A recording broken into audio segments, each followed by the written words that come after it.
Vaccines are also an important factor for some companies in deciding if or when to bring people back into the office. Ben Jordan goes in depth to explain why most virtual employees should expect to be back by Labor Day.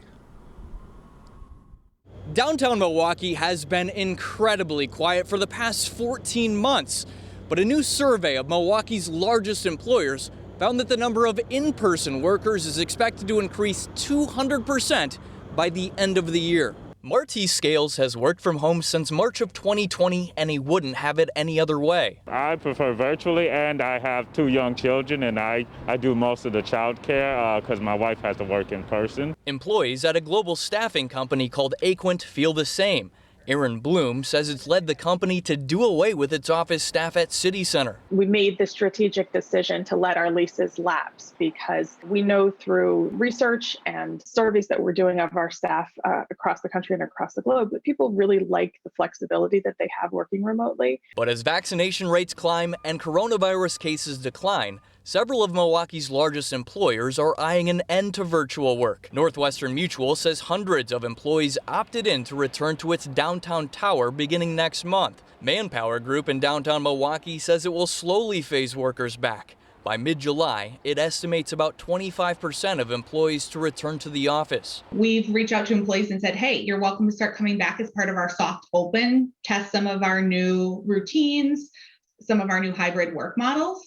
And we've already had employees so eager to come in, raising their hands to volunteer to be part of that experience. Manpower expects to use a hybrid work model, similar to what area school districts did with certain grade levels attending every other day.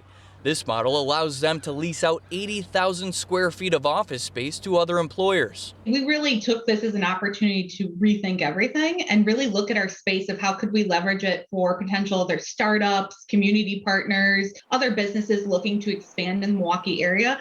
Tim Sheehy with the Metropolitan Milwaukee Association of Commerce believes thousands of lost jobs will return when businesses fully reopen around Labor Day. I think every employer we've talked to today has said they are going to institute flexibility when they reopen, which means not everybody will be back in an office 5 days a week from 8 to 5. An MMAC survey, including 73 of the city's largest employers, found that 112,000 Milwaukee-area workers lost their jobs when the pandemic hit Wisconsin.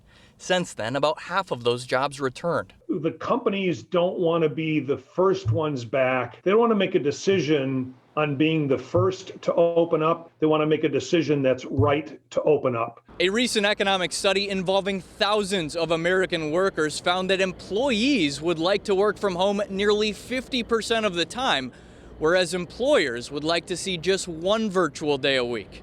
Reporting in downtown Milwaukee, Ben Jordan, TMJ4 News.